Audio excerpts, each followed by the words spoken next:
Welcome to మన doctor programme. ఈరోజు మనం మరి గత 7, 8, 9 నెలల నుంచి మనం లాక్డౌన్ కోవిడ్ లాక్డౌన్ వలన మనం ఇంటికే పరిమితమయ్యాం. అయితే ముఖ్యంగా చిన్నపిల్లలు వారు బయటికి తిరగకూడదు కాబట్టి ఇంటికే పరిమితమయ్యారు. ఈ సమయంలో మరి వారి స్కూల్స్ ఓపెన్ అవ్వడంతో వారికి ఆన్లైన్ క్లాసెస్ మాత్రమే జరుగుతూ ఉన్నాయి. కాబట్టి వాళ్ళు ఫోన్ ఆండ్రాయిడ్ మొబైల్ ముందు లేదు అంటే ల్యాప్టాప్ ముందు కంప్యూటర్ల ముందు వారు అతుక్కుపోయారని చెప్పేసి మనం చెప్పవచ్చు. అలాగనే ఇతర మాధ్యమాల ద్వారా కూడా మరి వారికి విద్యను అందించడం కోసం ప్రభుత్వం కూడా కృషి చేస్తుంది. అయితే ఈ పిల్లలకు యాక్టివిటీస్ అంటే స్కూల్కి వెళ్ళి వాళ్ళు పాఠాలు నేర్చుకోవడము, అక్కడ ఫ్రెండ్స్ని కలవటము, టీచర్స్తో వారి యొక్క డౌట్స్ క్లారిఫై చేసుకోవడం అనేది ఉండేది. అయితే ఇప్పుడు అలాంటి పరిస్థితి లేకపోవడం వలన వాళ్ళు ఇంటికే పరిమితమై ఇంట్లో ఉన్న ఈ యొక్క ఆండ్రాయిడ్ మొబైల్ కానీ ల్యాప్టాప్స్ కానీ కంప్యూటర్స్ కానీ ఉపయోగిస్తూ వారి కార్యక్రమాలు అక్కడ అంటే ఎడ్యుకేషన్ పరంగా వాళ్ళు చూసుకుంటూ ఉన్నారు. సో దీనివలన ఈ యాక్టివిటీస్కి దూరం అయిపోవడం వలన వారు అనేకమైన ఆరోగ్య సమస్యలను ఎదుర్కొంటున్నారు. సో ఆ సమస్యలను ఆటిజంలో మనం ఏ విధంగా చూస్తాము, అలాగనే దాన్ని ఈ సమస్యని ఏ విధంగా అధిగమిస్తాం అనే దానిపై మనతో మాట్లాడటానికి ఇవాళ మనతో పాటు స్టూడియోలో డాక్టర్ ప్రశాంత్ ఆర్ ఉటాగే గారు, ప్రముఖ చైల్డ్ న్యూరాలజిస్టు, అలాగనే ఆయన ఉటాగే చైల్డ్ డెవలప్మెంట్ సెంటర్ నారాయణగూడలో కూడా ఆ యొక్క కేంద్రాన్ని నిర్వహిస్తున్నారు. వారికి మనం స్వాగతం పలుకుదాం. నమస్కారం సార్. నమస్కారం, అందరికీ నమస్కారం సార్. ఇప్పుడు దాదాపు 8-9 నెలల నుంచి పిల్లలందరూ ఇంటికి పరిమితం అయ్యారు. అలాగనే ఎడ్యుకేషన్ ముఖ్యంగా వాళ్ళు అంటే ఎంటర్టైన్మెంట్ కోసం గేమ్స్ ఆడటము లేదా ఏదైనా సినిమాలు చూడటము రకరకాలుగా, అలాగనే సోషల్ మీడియాలో కూడా వాళ్ళు కొన్ని యాక్టివిటీస్ చేయడం అనేది చేస్తున్నారు. కానీ ఇంటి నుంచి బయటికి వెళ్ళి వాళ్ళు ఎలాంటి అంటే వెళ్ళటానికి ఇప్పుడు స్కోప్ లేదు. దానివలన అంటే ఎలాంటి సమస్యలు ఎదురవుతున్నాయని కూడా మరి చాలామంది చెప్తా ఉన్నారు.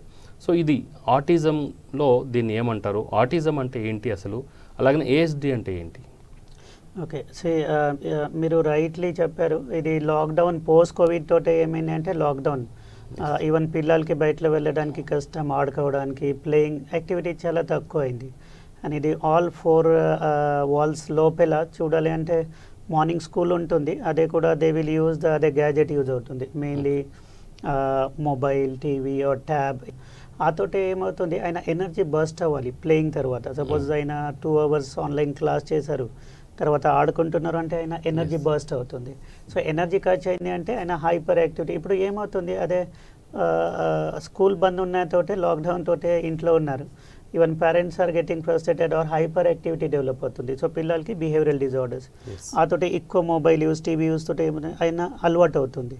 Okay, second thing, first 12 months to 2 years లోపల ఎక్కువ గ్యాజెట్ యూజ్ ఉన్నాయి, అదే ఎన్వైరన్మెంటల్ ఫ్యాక్టర్ అంటారు. సో ఆయన artistic spectrum disorder or autism develop అవుతుంది. అదే అంటే ఏంటి, సింపుల్గా సపోజ్ నేను మీకు మాట్లాడానంటే first important thing eye to eye contact ఉండాలి.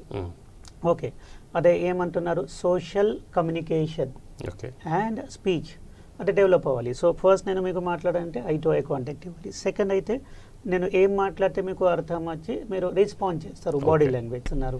రకరకాలుగా రెస్ట్రిక్టివ్ రిపిటేటివ్ బిహేవియర్ ఉంటుంది.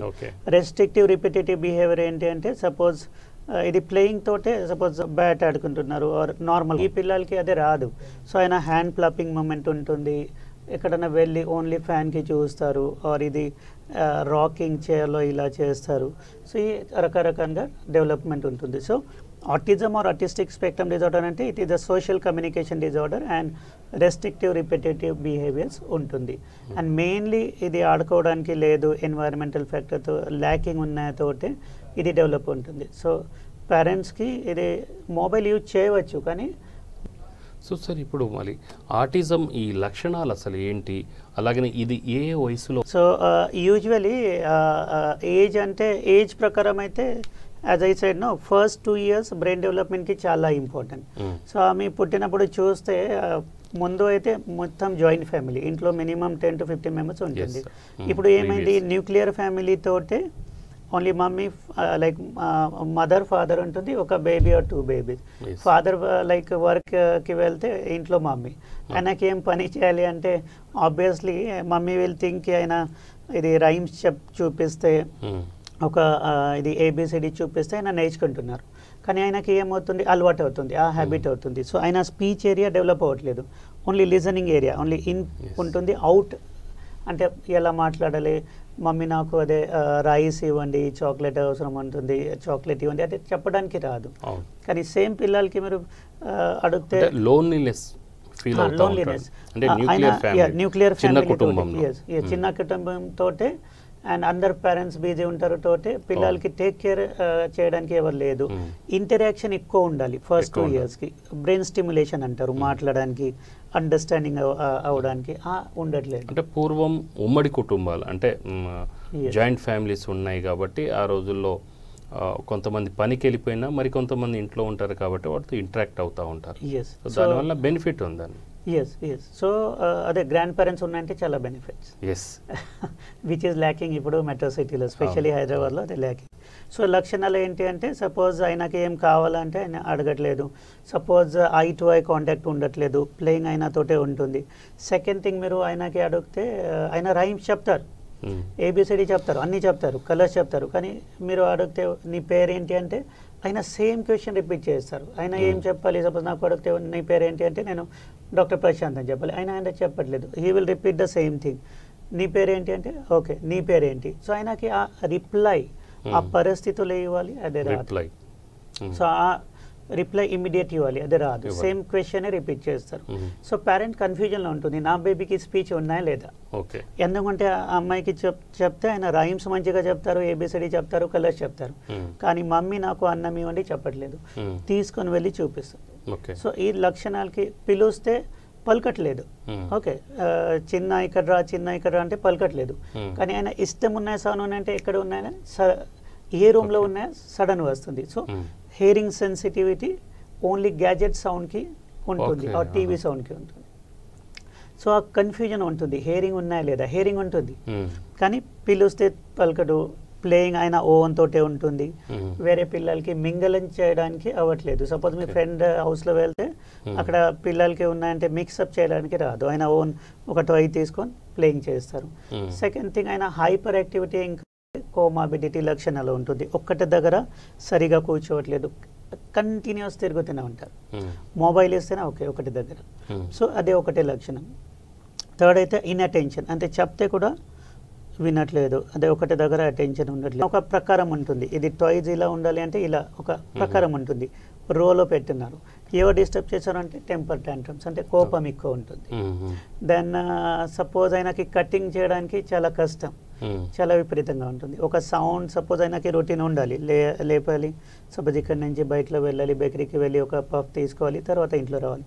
ఈ రొటీన్కి డిస్టర్బ్ అయినానుకో చాలా ఆయనకి కోపంగా ఉంటుంది, ఆయన టాలరేట్ చేయడానికి రాదు. అంటే ఈ దేని వల్ల గుర్తించవచ్చు, అంటే ఏ ఏజ్లో వస్తుంది చెప్పండి. ఏజ్ అయితే as I said know minimum 12 months to 18 monthsలో ఈ లక్షణం. ఎందుకంటే అప్పటి వరకు బేబీ జస్ట్ ఆయన మేజర్ పేరెంట్స్ కంప్లైంట్ ఏంటి అంటే ముందు మంచిగా ఉంది, మన లాస్ట్ 1 year నుంచి 1.5 year నుంచి ఆయన మర్చిపోయారు. డేషన్ ఆఫ్ స్పీచ్ అంటారు ఆ ప్రాబ్లమ్కి. సో యూజువలీ 12 months to 18 monthsలో ఈ సిమ్టమ్స్ కనిపిస్తుంది. అండ్ దెన్ 3 years 5 yearsకి లైక్ రికగ్నైజ్ చేయవచ్చు. కానీ మెయిన్ పేరెంట్స్ నా వరి ఏంటి అంటే పేరెంట్స్ రికగ్నైజ్ చేస్తే కూడా ఆయనకి యాక్సెప్ట్ చేయడానికి చాలా కష్టం. ఆయన ఏం చదువుతారు, నా బేబీ చాలా మంచిగా ఉంటుంది, సో మెంటలీ మంచిగా, కానీ ఆయనకి ఎక్స్ప్రెషన్ చేయడానికి రాదు. అదే గుర్తుపడితే తొందరగా ట్రీట్మెంట్ స్టార్ట్ చేస్తే చాలా తొందరగా రిజల్ట్స్ కూడా కనిపిస్తుంది. సో ఫస్ట్ చేయాలి ఈ రెడ్ సైన్స్ అంటారు, రెడ్ ఫ్లాగ్ సైన్స్. మాట్లాడడానికి రాదు, ఐ కాంటాక్ట్ లేదు, ఇది హ్యాండ్ ఫ్లాపింగ్ ఉంటుంది, హైపర్ యాక్టివిటీ ఎక్కువ ఉంటుంది, పిలుస్తే పలకట్లేదు. సో ఇది సోషల్ కమ్యూనికేషన్ డిసార్డర్. ఈ doesn't know how to communicate with, emotions ఉండట్లేదు. సపోజ్ పేరెంట్స్ బయటలో వెళ్తుంది, సో ఆయనకి నా ఏడవడట్లేదు, ఆయనకి ఏం ఇమోషనే లేదు. ఈ ఏఎస్డిని ఏ విధంగా డయాగ్నోసిస్ చేస్తాం? ఓకే, సో ఫస్ట్ కారణంకి వన్ మోర్ క్వశ్చన్ మీరు అడిగారు కదా, ఆ కారణం అంటే సో మెనీ కారణం, లైక్ డ్యూరింగ్ ప్రెగ్నెన్సీ సపోజ్ మదర్కి బీపీ ఫ్లక్చుయేషన్ అవుతుంది, ఎక్కువ అవుతుంది, then vitamin deficiency, B12 deficiency, genetic కారణాలు, ఫ్రెజైల్ ఎగ్స్, డౌన్ సిండ్రోమ్, అలా చాలా రకంగా ఉంటుంది. కానీ ఇప్పుడు ఇండియాలో ఇండియా బయటలో మేజర్ కారణం ఎన్వైరన్మెంటల్ ఫ్యాక్టర్. ఎన్వైరన్మెంటల్ ఫ్యాక్టర్ అంటే నేను చెప్పాను, nuclear family, less exposure to human beings, more exposure to gadget. So ఆ తోటే చాలా నవ్ డేస్. ముందు ఆ ఇన్సిడెన్స్ 1 in 2000, ఇప్పుడు 1 in 69 పిల్లలకి ఒక్క పిల్లలకి ఆటిజం వస్తుంది. అండ్ మెయిన్ కారణం ఎన్వైరన్మెంటల్ ఫ్యాక్టర్. ఇది బ్రెయిన్ స్టిమ్యులేట్ ఇంట్లో తోటి ఇది చాలా ఎక్కువ ప్రాబ్లం కనిపిస్తుంది. నా డయాగ్నోసిస్ చేయాలి అంటే మీకు దగ్గర టీమ్ ఉంటుంది. మెయిన్ అయితే మేజర్ అయితే చిన్నపిల్లల డాక్టర్, పీడియాట్రిషియన్ చాలా ఇంపార్టెంట్ పిల్లలు. ఆయన రికగ్నైజ్ చేసి చైల్డ్ డెవలప్మెంట్ స్పెషలిస్ట్ దగ్గర, చైల్డ్ న్యూరాలజిస్ట్ దగ్గర పంపిస్తాయి, చైల్డ్ సైకాలజిస్ట్ అసెస్మెంట్ అవుతుంది. ఆయనకి ఎం చార్ట్, కార్స్, ఈసాక్ అట్లా చార్ట్ ఉంటుంది, ఆ స్కోరింగ్ చార్ట్, ఆ క్వశ్చనరీస్ ఉంటుంది. ఆ క్వశ్చన్ ఫిల్అప్ చేస్తే it is easily available online కూడా, ఎం చార్ట్ అంటారు. సో ఆ క్వశ్చన్లో సపోజ్ ఇది score more than particular range ఉంటుంది, 27 మోర్ దెన్ 8 అంటే సిగ్నిఫికెంట్. సో డయాగ్నోసిస్ కోసం మీకు paediatrician, child neurologist, developmental paediatrician, child psychologist కావాలి. సో డయాగ్నోసిస్ ఆ టెస్ట్ తోటే అవుతుంది. అండ్ సెకండ్ టెస్ట్ అయితే main important, sometimes sleep disturbance ఉంటుంది ఈ బేబీస్కి. సో ఈఈజీ, ఎలక్ట్రోఎన్కెఫలోగ్రామ్ అంటారు, అదే కూడా చాలా important. Then hearing sensitivity, whether babies hearing normal ఉన్నాయా లేదా, సో బేరా టెస్ట్ అంటారు. So psychological test, then BERA, electroencephalography and neurological test, any న్యూరాలజికల్గా డిఫిసిట్ ఉన్నాయా లేదా అది చూడాలి, స్ట్రక్చరల్ బ్రెయిన్ డ్యామేజ్ ఉన్నాయా లేదా అట్లా చూడాలి. సో ఇది డయాగ్నోసిస్ చేయవచ్చు. ఓకే సార్, అంటే ఇప్పుడు ఈ ఆటిజం సమస్య అంటే ASD ఆటిజం సమస్య వచ్చినప్పుడు ఈ ఫిట్స్ కూడా వస్తుంటాయి అని చెప్పేసి అంటారు. అసలు ఈ ఫిట్స్కు ఆటిజంకు సంబంధం ఏముందంటారు? యూజువలీ ఏమవుతుంది, ఆటిజం పిల్లలకి యూజువలీ లైక్ మీరు ఒక జెనెటిక్ డిసార్డర్ తీసుకుని ఆ లోపల పిల్లలకి డెవలప్మెంట్ సపోజ్ ముందు నార్మల్ ఉంది, కానీ సడన్గా West syndrome or epileptic encephalopathy or fit start అయింది అనుకో, ఆ బ్రెయిన్ స్పీచ్ ఏరియాకి ఎఫెక్ట్ వచ్చి ఆయనకి ఇది స్పీచ్ రిగ్రెషన్ ఉంటుంది, మాట్లాడడానికి రాదు, ఐ టు ఐ కాంటాక్ట్ రాదు, హైపర్ యాక్టివ్ ఉంటుంది. సో ఎపిలెప్సీ అండ్ ఆటిజం చాలా క్లోజ్ సంబంధం. So usually we screen for the EEG, అదే ఇంటర్నల్ ఫీడ్స్ ఏమున్నాయి లేదా చూడాలి. ఆర్ LKS ఉంటారు, లాండో-క్లెఫ్నర్ సిండ్రోమ్, ఆ లోపల ఎపిలెప్సీ ఆర్ ఫిట్స్ స్పీచ్ ఏరియాలో ఉన్నాయంటే కూడా మాట్లాడడానికి రాదు. ఆకి స్టీరాయిడ్ ఆర్ యాంటీఎపిలెప్టిక్ ఇస్తే మాట్లాడడానికి వస్తుంది. సో ఆల్మోస్ట్ ఆల్ ఈఈజీ చాలా important in autism or autistic spectrum disorder diagnosis చేయడానికి. సో ఇప్పుడు మొత్తం ఈ అంటే ఈ వాటర్ అంటే దీని చికిత్సా విధానం ఏ విధంగా ఉంటుంది, దీనికి ట్రీట్మెంట్ ఆప్షన్స్ అంటే మెడిసిన్స్ ఉంటుందా లేకుంటే థెరపీ లాంటివి ఏమైనా ఉన్నాయా? ట్రీట్మెంట్లో నేను చెప్పాను కదా, so main 50% you can say comorbidities ఉన్నాయంటే medicine, and 50% almost all 50 to 60% therapies. So మెడికల్లో వస్తే సపోజ్ చైల్డ్కి అటెన్షన్ డిఫరెన్స్ ఉన్నాయా, చాలా హైపర్ యాక్టివిటీ ఉంది, ఎపిలెప్సీ ఆర్ ఫిట్స్ ఉన్నాయా, స్లీప్ డిస్టర్బెన్సెస్ ఉంది, ఆర్ సప్లిమెంట్. సపోజ్ ఒక చైల్డ్కి ఇండియాలో వెజిటేరియన్ చాలా ఎక్కువ మంది ఉన్నారు, సో విటమిన్ B12 డిఫిషియన్సీ ఉంది, విటమిన్ D3 తక్కువ ఉన్నాయంటే కూడా ఇది డెవలప్ అవుతుంది. సో సప్లిమెంట్ చాలా ఇంపార్టెంట్, లైక్ 3-DHA కూడా యూజ్ చేయవచ్చు. There is evidence with that vitamin D తోటే విటమిన్ B12 డిఫిషియన్సీ ఉన్నాయా, 3-DHA డిఫిషియన్సీ ఉంది అంటే కూడా ఇది వస్తుంది. ఓకే, సో ఆయనకి సప్లిమెంట్ యూజ్ చేయాలి. బేబీ చాలా హైపర్ యాక్టివిటీ ఉన్నాయంటే యాంటీ హైపర్ యాక్టివిటీ మెడికేషన్ ఉంటారు, లైక్ మిథైల్ ఫెనిండేట్, అటామాక్సిటిన్, రెస్పిరిడోన్. స్లీప్ డిస్టర్బెన్సెస్ ఉన్నాయంటే లైక్ మెలటోనిన్ ఉంటుంది. సమ్ టైమ్స్ ఇది ఆర్పిప్రజోల్ కూడా యూజ్ చేస్తున్నాం. సో రకరకాలుగా ఇది మెడిసిన్స్ ఉంటుంది. Then supplement as I said, and then come to the like that is we have to consult child paediatrician, child neurologist, developmental paediatrician, child psychiatrist. నా థెరపీకి వస్తే మీకు మెయిన్ ఆక్యుపేషనల్ థెరపీ, ఇది sensitivity పెరగడానికి, hyposensitivity ఉంటుంది. Then speech therapy ఉంటుంది, behaviour రావడానికి or eye to eye contact రావడానికి బిహేవియర్ మోడిఫికేషన్ థెరపీస్ ఉంటుంది. సో ఇది ABA therapies, applied behaviour analysis therapy, sensory integration, neuro developmental therapy. So treatment అయితే medicine plus therapies ఉంటుంది. అంటే ఇప్పుడు ఈ థెరపీ అలాగనే మెడిసిన్స్ రెండు అంటున్నారు కదా, సో ఈ రెండు కంపల్సరీ చేయాల్సిన అవసరం ఉందా, లేకుంటే ఏదైనా ఒకటి మెడిసిన్ ఎదర్ థెరపీ, ఈ రెండిట్లో ఏదో ఒకటి చేయడం ద్వారా కూడా సమస్యని ఓవర్కమ్ చేయవచ్చు అంటారా? యూజువలీ బోత్ ఉన్నాయంటే చాలా ఇంపార్టెంట్. మందులు కూడా అవసరం. బేబీ చాలా హైపర్ యాక్టివ్ ఉన్నాయా, ఫీడ్స్ ఉన్నాయా, ఎపిలెప్సీ ఉంది, అదే స్లీప్ డిస్టర్బెన్స్ ఉన్నాయంటే compulsory medicine. So it is not only therapy or not only medicine, it is combine. Ideally it is team work. ఒక సెంటర్లో చైల్డ్ డెవలప్మెంట్ సెంటర్లో like if you take example of our centre, అక్కడ child neurologist, child developmental paediatrician, then child psychiatrist, child psychologist, occupational therapist, speech therapist, behavioral modification, then dietitian, ENT surgeon, ophthalmology. So under it is a teamwork. Okay. We cannot give credit to one person. Yes, sir. So therapists kuda chala important part. They are paramedic but chala important part, and doctors kuda anta important. అంటే ఇప్పుడు ఒక సమస్య అన్నింట్లో ఒకటి నిద్రలేమి, అంటే sleepless అనేది కూడా ఒక సమస్య అని అంటున్నారు. అంటే ఈ చిన్న పిల్లలు ఎన్ని మినిమం 8 hours to 10 hours నిద్ర ఉండాలి కంటిన్యూస్గా, మినిమం 6 to 8 hours. ఎన్ని సంవత్సరాల ఏజ్ పిల్లలు? సో ఫస్ట్ 2 years అయితే 8 to 10 hours is minimum sleep requirement, maximum 10 to 12 hours. 3 to and 3 to 5 years తర్వాత 8 to 10 hours ఇది okay. Okay, compulsory 8 to 10 hours 8 to 10 ఉండాలి. ఓకే. సో ఈ అంటే ఈ కోవిడ్ అంటే ఈ సమస్య తగ్గడానికి ఎంత టైం పడుతుంది సార్? అంటే ఈ కోవిడ్ టైంలో ఈ అన్ని సమస్యలు ఏర్పడుతున్నాయి, ఇంకెక్కువ ఏర్పడుతున్నాయి అనుకోండి. సో ఇప్పుడు ఒకవేళ ట్రీట్మెంట్ ఎవరినైనా మనం స్టార్ట్ చేస్తాం, ఈ ట్రీట్మెంట్ స్టార్ట్ చేస్తే ఎన్ని మంత్స్ ఇది పట్టే అవకాశం ఉంటుంది? So on and average suppose ఇది మైల్డ్ ఆటిస్టిక్ స్పెక్ట్రమ్ డిజార్డర్ ఉన్నాయంటే 2 to 6 months లోపల సాల్వ్ చేయొచ్చు. మోడరేట్ టు సివియర్ ఉన్నాయంటే 6 months, 1 year, 1.5 year పడవచ్చు. సో ఎంత తొందరగా స్టార్ట్ చేస్తే బిలో 3 years, బిలో 2 years చాలా తొందరగా రెక్టిఫై అవుతుంది. మోర్ దెన్ 5 years చాలా టైం పడుతుంది. అంటే ఇది ఈ సమస్య కేవలం ఒక 10, 15 and 12 years బేబీస్ గురించే మాట్లాడుతున్నా, లేకుంటే మనం పెద్దవాళ్ళకి కూడా వచ్చే అవకాశం ఉంది? So we can say adolescent or adult autism, that is different topic అవునవును all together. So mainly we are talking ఎలా ప్రివెంట్ చేయాలి, ఎలా ట్రీట్మెంట్ ఉంటుంది, ఎలా సైన్స్ ఉంటుంది, ఎలా సాల్వ్ చేయాలి. So mainly 0 to 3 years to 5 years వరకు మాట్లాడుతాను. అంటే ఇప్పుడు సార్ ఇప్పుడు బ్రెయిన్కి ప్రాబ్లం వస్తుంది అంటున్నారు, అంటే కంటికి కూడా ప్రాబ్లం వస్తుంది అంటున్నారు. అంటే కంటి చూపు మందగం తగ్గిపోయే అవకాశం ఏమైనా ఉంటుంది? Main I to eye contact రావడానికి థెరపీ చేస్తే అండ్ సప్లిమెంట్ ఇస్తే కూడా చాలా తొందరగా పికప్. సార్ ఇంకొకటి చెప్పాలంటే ఇప్పుడు Covid affected behaviour issues in the children అని చెప్పేసి అంటున్నాం కదా.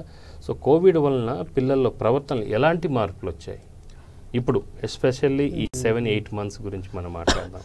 సో మీరు మీ ఫ్రెండ్స్లో మాట్లాడితే బికాస్ ఆఫ్ కోవిడ్ వాళ్ళు కేవలం ఇంటికే పరిమితం అయిపోయారు కదా. సో ఆయనకి ఆడుకోవడానికి ఏం లేదు, ఇంట్లో కూర్చోవాలంటే పేరెంట్స్ కూడా ఎంత మాట్లాడతారు, కష్టం. So obviously they are more on gadgets. ఏం చేయాలంటే ఆడుకోవడానికి ఇండోర్ గేమ్స్ ఎంత హాఫ్ అన్ అవర్ చేస్తారు. కానీ మెయిన్లీ ఆన్లైన్ క్లాస్ అయిపోయిన తర్వాత they are extending to YouTube, extending to social media. ఆతోటి ఆయన ఇరిటబిలిటీ పెరుగుతుంది, హైపర్ యాక్టివిటీ పెరుగుతుంది, అటెన్షన్ డెఫిసిట్ హైపర్ యాక్టివిటీ పెరుగుతుంది, ఇన్అటెన్షన్ పెరుగుతుంది, అండ్ కోపం చాలా కోపంగా ఉంటుంది, డిప్రెషన్ పెరుగుతుంది, sleep disturbances. So these are the things. అంటే ఈ సమస్యలు రాకుండా ఉండేందుకు ముందుగా మనం ఏమైనా ముందు జాగ్రత్తలు తీసుకోవచ్చా, ముందుగా దాన్ని పసిగట్టవచ్చా?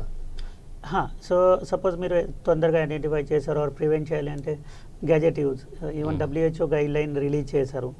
లెస్ దాన్ 6 years చైల్డ్కి hardly half an hour, less than 2 yearsకి నో మొబైల్ గ్యాజెట్. బట్ ఇప్పుడు అన్ని మామ్స్కి చూస్తే మొబైల్ ఇస్తేనే పిల్లలకి.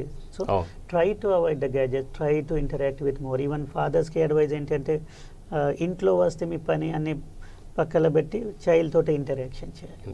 సో ఎక్కువ హ్యూమన్ ఇంటరాక్షన్ ఉన్నతోటి ఆ స్పీచ్ ఏరియా అందరి సోషలైజేషన్ ఏరియా డెవలప్ అవుతుంది. So main spend your time, important time with your child. అందరు మొత్తం ఫ్యామిలీ కలిపి ఇవ్వాలి. So try to avoid excess use. I'm not telling use, excess use mobile తోటి gadget తోటి avoid చేసి personal interaction ఎక్కువ ఉండాలి. ఓకే. అంటే సార్ ఇప్పుడు అన్నీ కూడా మొబైల్, ఆండ్రాయిడ్ మొబైల్ ద్వారా ఆన్లైన్ క్లాసెస్ చూడాల్సి వస్తుంది, నేర్చుకోవాల్సి వస్తుంది, అలాగనే ల్యాప్టాప్ వీటి ద్వారానే జరుగుతుంది ఇప్పుడు. అంటే ఇప్పుడు ఒకవేళ స్కూల్కి పంపించినట్లయితే మళ్ళీ కోవిడ్ వచ్చే ప్రమాదం ఉంది. సో ఏ విధంగా అధిగమించాలంటారు దీన్ని? So limited use, See, any technology is very good. If I say you mobile use చేయవద్దండి అంటే out of date. So mobile use చేయాలి కానీ లిమిటెడ్ యూజ్. ఓకే, ఇది క్లాసెస్ అయిపోయింది, ఓకే, తర్వాత బంద్ చేయాలి. సో తర్వాత ఎక్స్టెండెడ్ కార్టూన్స్ కానీ రైమ్స్ కానీ ఆర్ సోషల్ మీడియా యూజ్ చేయడానికి అవసరం లేదు. సో లిమిటెడ్ యూజ్ చేయండి, మిస్ యూజ్ చేయవద్దండి టెక్నాలజీ. సో యూజ్ చేస్తే ఆబ్వియస్లీ ఇట్ ఈస్ చాలా యూజ్ఫుల్ టెక్నిక్. ఓకే, సో మొత్తానికైతే విన్నారు కదా మరి డాక్టర్ ఉటాగే గారు మనకు అమూల్యమైన విషయాలు కూడా మనకు చెప్పారు. మన చిన్న పిల్లల విషయంలో మనం చాలా జాగ్రత్తగా ఉండాలని పేరెంట్స్ కూడా ఆయన సూచిస్తున్నారు. క్లాసెస్ ఆన్లైన్ క్లాసెస్ అయితే జరుగుతుంటాయి, వారి దగ్గర క్లాసెస్ జరిగినప్పుడు మాత్రమే అంటే లిమిటెడ్ యూస్ మాత్రమే చేయాలి అని అంటున్నారు. సో లిమిటెడ్ యూస్ చేసిన తర్వాత మళ్ళీ వాళ్ళని ఆ యొక్క డివైస్ నుంచి, ఈ మొబైల్స్ నుంచి కానీ ల్యాప్టాప్స్ నుంచి కానీ దూరం చేయాలని చెప్పారు. ఒకవేళ కోవిడ్ సమయంలో ఆన్లైన్ క్లాసెస్లో వాటిని వాడాల్సిన అవసరం ఉంది, అయితే లిమిటెడ్గా వాడాలన్నారు. కాబట్టి ఇది విన్నారు కదా, దీన్ని కూడా జాగ్రత్త పరచుకోవాల్సిన అవసరం ఎంతైనా ఉంది. కాబట్టి ఇది ఈరోజు ఆటిజం మీద, అంటే పిల్లలకు కూడా ఆటిజం ప్రాబ్లం అనేది ఎక్కువగా వస్తుంది. కాబట్టి ముందుగా మనం జాగ్రత్త తీసుకోవాలి. పేరెంట్స్ కూడా పిల్లలతో ఎక్కువగా ఇంటరాక్ట్ అవుతూ ఉండాలని చెప్పేసి డాక్టర్ గారు మనతో చెప్తున్నారు. సో మరొక మీ ప్రోగ్రాంలో మరొక టాపిక్తో మళ్ళీ మీ ముందు ఉంటాము. అప్పుడు నుండి V3 న్యూస్, లక్ష్యం సమాజ హితం.